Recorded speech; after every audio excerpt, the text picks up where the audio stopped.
para pemirsa. Ketemu lagi di channel untuk berbagi pengetahuan dan belajar sepanjang hayat.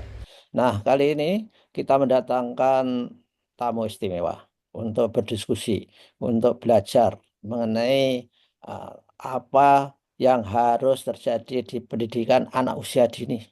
Beliau adalah Dr. Din Malik. Beliau adalah dosen Universitas Muhammadiyah Jakarta dan aktif di mana-mana.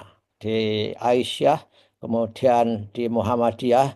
Pokoknya social engagement-nya Dr. Din Malik adalah luar biasa. Nah, jangan lupa subscribe, share video ini supaya banyak orang teredukasi, supaya banyak orang memiliki pengetahuan mengenai pendidikan anak usia dini. Kalau gadget Anda kedatangan videonya Mbak Din, saya bilang Mbak Din adalah berkat editor channel kita, Mas Heri Teguh Wiono MPD. Di episode pertama ini kita sapa Mbak Din. Assalamualaikum warahmatullahi Dr. Din. Waalaikumsalam warahmatullahi wabarakatuh. Apa kabar, Prof? Sehat? Alhamdulillah sehat. Jadi kita orang sehat selalu ketemu orang sehat. Seperti apa nasihat Allah, berrukuklah kepada aku sesama orang yang berrukuk. Lah ini, orang sehat ketemu orang sehat. Nah, gimana Mbak Din?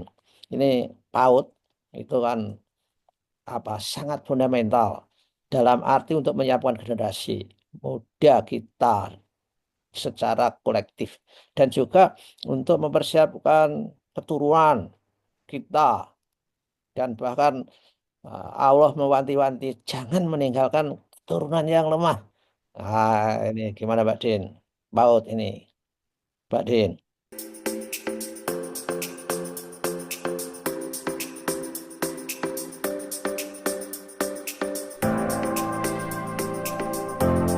Iya, matur nuwun, Prof, atas undangannya. Masya Allah, hari ini kita bisa bersama-sama di pagi hari yang matahari aja belum terbit kalau di Jakarta. Mungkin kalau di Jogja udah terbit.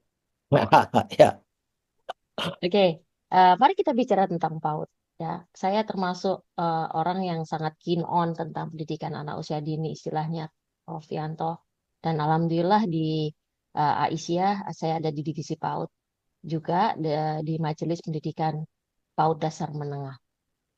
Eh, Selalu saya bawakan tentang pentingnya PAUD berkualitas. Kenapa sih kok PAUDnya harus berkualitas? ya, Udah alhamdulillah Budin, sudah ada yang ngomong nih anak-anak di banyak provinsi.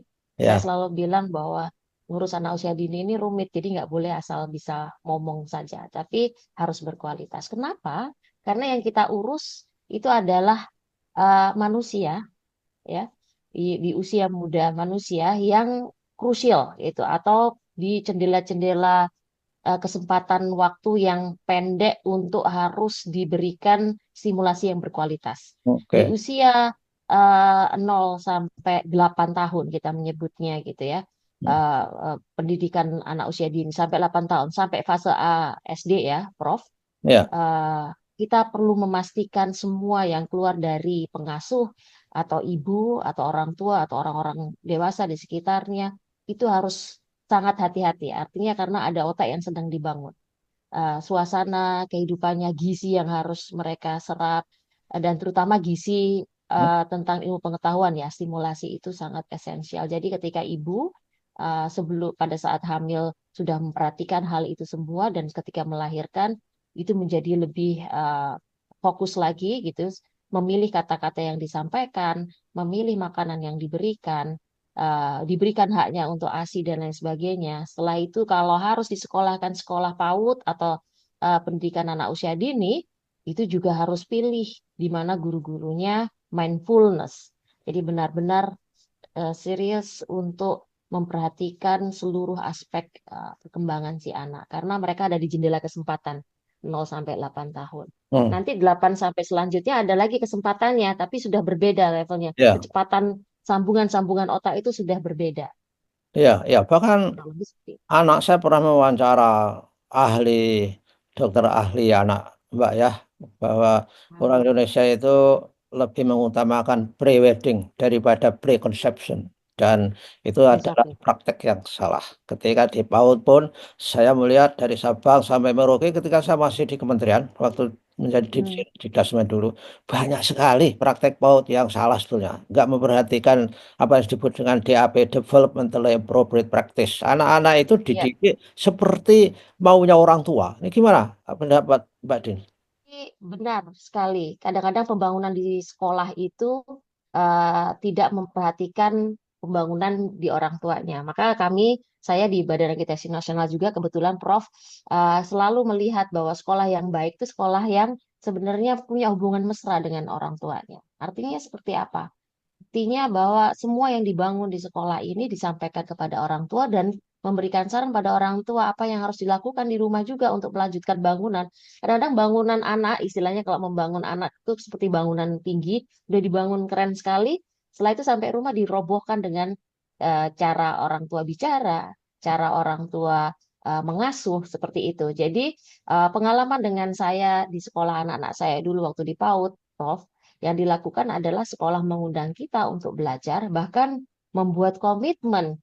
Kalau you nggak mau belajar, jangan sekolah di sini. Karena saya ingin kita membangun manusia ini menjadi orang yang besar suatu hari, maka kita harus bekerja sama. Jadi kerjasama, mesra, berkolaborasi itu sangat esensial. Sekolah itu seharusnya menjadi agent of change atau merubah bagaimana banyak keluarga menjadi lebih bersungguh-sungguh dalam menguruskan mereka. Ya, Begitu, Prof. ya jadi harus ada apa agreement, komitmen antara orang tua dan pendidikan PAUD ya. Artinya supaya terjadi konsistensi pembelajaran nilai atau apa. Jangan sampai di sekolah diajarkan, di rumah mudah sekali untuk dilanggar-langgar gitu. Itukah maksud kemesraan itu? Iya, harus ada tidak semua orang tua tahu bagaimana mengasuh anak-anaknya. Hmm. Bahkan vice versa, tidak semua sekolah tahu persis bagaimana melaksanakan pelayanan pendidikan anak usia dini. Jadi banyak yang bisnis as usual juga, Prof. Tapi alhamdulillah ya, apa yang kita miliki di Aisyah atau di Muhammadiyah atau di sekolah-sekolah banyak ini sudah banyak sekolah anak usia dini yang sangat concern dan mengerti ya, atau mengikuti bagaimana cara yang termutakhir atau teori-teori yang terakhir yang digunakan untuk pendidikan anak usia dini. Dan itu harus disampaikan kepada orang tua. Karena nggak semua orang tua itu adalah educator. Ada yang punya profesi yang berbeda-beda, ada yang sangat sibuk dan lain sebagainya. Kita harus kembali menarik Bapak, Ibu. Kita cuma punya waktu pendek sekali terhadap anak ini. Nanti dia setelah umur 18 tahun. Jadi prinsipnya gini, 0 sampai 18 tahun ketika kita sungguh-sungguh meletakkan dasar pendidikan dengan baik, kalau kita bicara dengan orang tua, maka di usia 18 tahun nanti anak bisa menjadi manusia yang beradaptasi. Kalau sudah seperti itu, orang tua tinggal kipas-kipas istilahnya. Karena apa? Tinggal memetik aja gitu. Plus jangan lupa Prof, orang tua juga diajarin, ayah, ibu, mari kita berdoa untuk mereka. Mari kita berdoa seperti doanya Nabi Ibrahim pada mereka sehingga tidak hanya cara kita bicara, cara kita menstimulasi di rumah atau memperlakukan dalam pengasuhan saja yang menjadi hal yang harus diperhatikan orang tua, tetapi cara kita doa itu juga nilai doanya, Prof. Harus Ya, milih. ya, itu penting itu saya kira supaya anak pun didoakan, diajak berdoa bersama supaya Betul. ada perasaan feeling spiritualnya itu menjadi lebih tajam, sensitif dan kalau dia mendapatkan persoalan itu ada zat lain yang bisa menjadi apa tempat untuk mengadu, untuk berkeluh kesah dan sebagainya. Baiklah, Mbak, saya kira eh, obrolan kita akhiri sampai di sini dulu. Ketemu minggu depan. Jangan lupa eh, sehat selalu dan mudah-mudahan ibadah puasa kita diterima Allah Subhanahu wa taala. Ya, terima kasih. Wassalamualaikum warahmatullahi wabarakatuh. Waalaikumsalam warahmatullahi wabarakatuh. Nice.